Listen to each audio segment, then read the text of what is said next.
नमस्कार दोस्तों। प्राचीन काल के राजाओं महाराजाओं की एक और जीवनी के विषय में आज हम जानेंगे। पांडु पुत्रों का जन्म कैसे हुआ, एक रोचक कथा। महाभारत के पांडव युधिष्ठिर, भीम, अर्जुन, नकुल और सहदेव हस्तिनापुर के महाराजा पांडु और उनकी पत्नी कुंती व माद्री के पुत्र थे।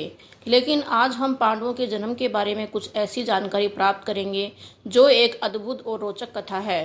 धृतराष्ट्र और पांडु दोनों भाई थे। धृतराष्ट्र बड़े और पांडु छोटा भाई था। धृतराष्ट्र जन्म से ही अंधे थे, अतः उनकी जगह पर पांडु को राजा बनाया गया। इससे धृतराष्ट्र को सदा अपनी नेत्रहीनता पर क्रोध आता और पांडु से द्वेष भावना होने लगती। पांडु ने संपूर्ण भारतवर्ष को जीतकर कुछ राज्य की सीमाओं का यवनों के देश तक विस्तार कर दिया। एक बार राजा पांडु अपनी दोनों पत्नियों कुंती तथा माद्री के साथ आखेट के लिए वन में गए। वहां उन्हें एक मृग का प्रणयरत जोड़ा दिखाई दिया। मृग का जोड़ा झाड़ियों के पीछे होने के कारण एक ही मृग दिखाई दिया। पांडु को लगा था कि झाड़ी के पीछे केवल एक ही मृग बैठा हुआ है। पांडु ने तत्काल अपने बाण से उस मृग को घायल कर दिया। बाण के लगते ही मृग अपने वास्तविक रूप में आ गया। वास्तव में वह मृग मृगी नहीं थे, बल्कि मृग मृगी के वेश में एक ऋषि व उनकी पत्नी थी। मरते हुए मृग रूपधारी निर्दोष ऋषि ने पांडु को शाप दिया, राजन, तुम्हारे समान क्रूर पुरुष इस संसार में कोई भी नहीं होगा। तूने मुझे प्रणय के समय बाण मारा है, अतः जब कभी भी तू प्रणयरत होगा तेरी मृत्यु हो जाएगी।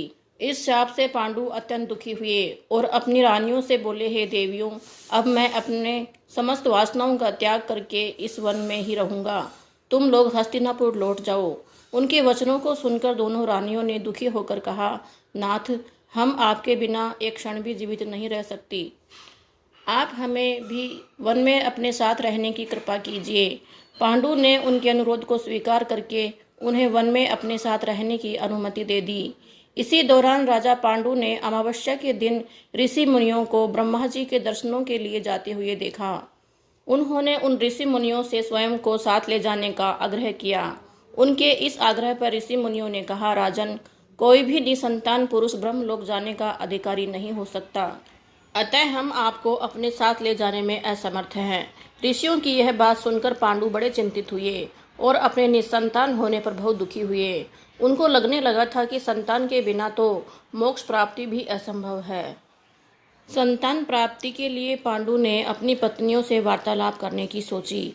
ऋषि मुनियों की बात से दुखी पांडु अपनी पत्नी से बोले, हे कुंती, मेरा तो जन्म लेना ही व्यर्थ हो गया है, क्योंकि संतानहीन व्यक्ति पितृ ऋण, ऋषि ऋण, देव ऋण तथा मनुष्य ऋण से मुक्ति नहीं पा सकता। क्या तुम पुत्र प्राप्ति के लिए मेरी सहायता कर सकती हो?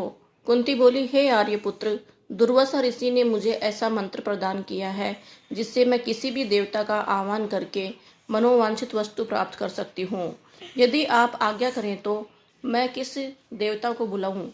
इस पर पांडु ने धर्म को आमंत्रित करने का आदेश दिया। धर्म ने कुंती को पुत्र प्रदान किया, जिसका नाम युधिष्ठिर रखा गया। कालांतर में पांडु ने कुंती को पुनः 2 बार वायुदेव तथा इंद्रदेव को आमंत्रित करने की आज्ञा दी। वायुदेव से भीम तथा इंद्रदेव से अर्जुन की उत्पत्ति हुई। तत्पश्चात पांडु की आज्ञा से कुंती ने माद्री को उस मंत्र की दीक्षा दी। माद्री ने अश्विनी कुमारों को आमंत्रित किया और नकुल तथा सहदेव का जन्म हुआ। एक दिन राजा पांडु माद्री के साथ वन में सरिता के तट पर भ्रमण कर रहे थे। वातावरण अत्यंत रमणीक था और शीतल मंद सुगंधित वायु चल रही थी। सहसा वायु के झोंके से माद्री का वस्त्र उड़ गया। इससे पांडु का मन चंचल हो उठा और वे प्रणय में प्रवृत्त हुए ही थे कि शापवश उनकी मृत्यु हो गई।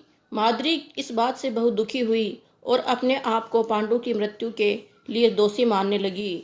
इसलिए माद्री पांडु के साथ ही सती हो गई। किंतु पुत्रों के लालन पोषण के लिए कुंती हस्तिनापुर लौट आई। वहां रहने वाले ऋषि मुनि पांडवों को राजमहल छोड़कर आ गए। ऋषि मुनि तथा कुंती के कहने पर सभी ने पांडवों को पांडु का पुत्र मान लिया और उनका स्वागत किया। यदि वीडियो आपको अच्छी लगी है तो लाइक अवश्य कर दें। इस तरह की ज़्यादा से ज़्यादा वीडियो देखने के लिए चैनल को सब्सक्राइब कर लें ताकि सही समय पर नोटिफिकेशन मिलता रहे। वीडियो को ज़्यादा से ज़्यादा शेयर कर दें।